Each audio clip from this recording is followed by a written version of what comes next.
बिस्मिल्लाहिर्रहमानिर्रहीम। अस्सलामुअलैकुम। ये है बहुत ही साफ़ शफ़ाफ़, बहुत ही ख़ालिस देसी घी।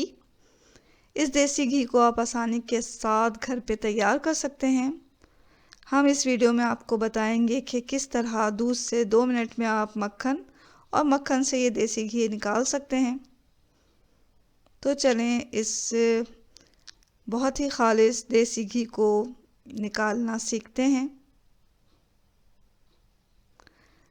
घरों में जो हम दूध लेकर आते हैं उसे आप गर्म करें अच्छी तरह और फिर इसे ठंडा करके फ्रिज में रखें। 3-4 घंटे फ्रिज में रखने के बाद इसकी ऊपरी सतह पे एक अच्छी मोटी मलाई जम जाएगी। उसे हमें जमा करना है। जब इस मलाई को हमेशा ऊपर फ्रिज के ऊपरी हिस्से में फ्रीज़र में महफूज करें। जब अच्छी खासी मकदार में ये मलाई जमा हो जाएगी तो आप उसे निकालें। पहले तो इसे मेल्ट करें, फिर इसे नॉर्मल टेम्परेचर पे लेकर आएँ और फिर जब ये नॉर्मल टेम्परेचर पे आ जाएगा तो हम इसे किसी भी ब्लेंडर के जग में डालकर 1 से 1.5 मिनट के लिए ब्लेंड कर लेंगे। तो ये देखें, ब्लेंड करने के बाद इसका पानी अलग हो गया और इसका जो मक्खन है दाने की शक्ल में नज़र आ रहा है। अब हमें क्या करना है कि बर्फ़ लेनी है। बर्फ़ ले लें या बहुत ही ठंडा पानी ले लें और किसी बड़े बर्तन में बर्फ़ को और ठंडे पानी को हम डालेंगे। ऊपर से ये मलाई जो ब्लेंड किया हुआ है वो इसके ऊपर हम डालेंगे। किसी चमचे की मदद से इसे चलाएं तो मक्खन एक जगह जमा होने लग जाएगा। इस मक्खन को आप हाथों की मदद से गोला बनाते हुए पानी निकाल लें या किसी छलनी की मदद से इसका पानी निकाल लें। यहाँ ये मक्खन हमारा निकल चुका है। इसे किसी बर्तन में रखें और इसे इस्तेमाल करें। बहुत ही मज़ेदार है, बहुत ही फ्रेश मक्खन ये निकल के तैयार हुआ है।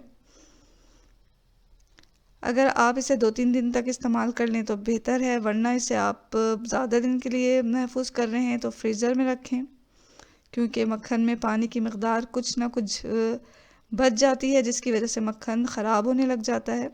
तो 3-4 दिन तक तो आप इसे फ्रिज में रखें। अगर ज़्यादा दिन के लिए रखना है तो इसे आप फ्रीज़र में रखें। इसी मक्खन से हम देसी घी भी निकाल सकते हैं। इस मक्खन को एक पैन में डालें। पैन को जो है आप बहुत ही धीमी आंच पर चूल्हे पे चढ़ा दें। आहिस्ता आहिस्ता ये मक्खन मेल्ट होगा। आप देख सकते हैं कि ये मेल्ट हो गया। इसके ऊपर एक झाग सी बन गई है और कुछ देर में ये झाग जो है वो धीमी ही आंच पे फटना शुरू हो जाएगी। इस झाग को आप किसी छलनी की मदद से निकाल भी सकते हैं, वरना ये खुद ही कुछ देर बाद ख़त्म हो जाती है और मक्खन का पानी जो है वो खुश्क होने लगता है और देसी घी हमारा निकलने लग जाता है। कुछ ही देर में इसका जो पनीर है वो नीचे बैठ जाएगा और देसी घी हमारा ऊपर आ जाएगा।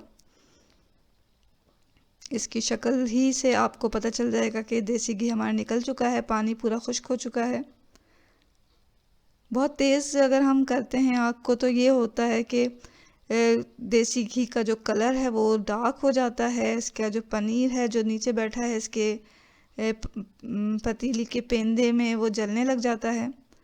तो जब आपको लग जाए कि देसी घी हमारा निकल चुका है, पानी खुश्क हो गया है और इसका पनीर नीचे बैठ गया है, तो आप चूल्हा बंद कर दें और फिर इसे ठंडा कर लें और फिर इसे छान लें किसी छलनी की मदद से।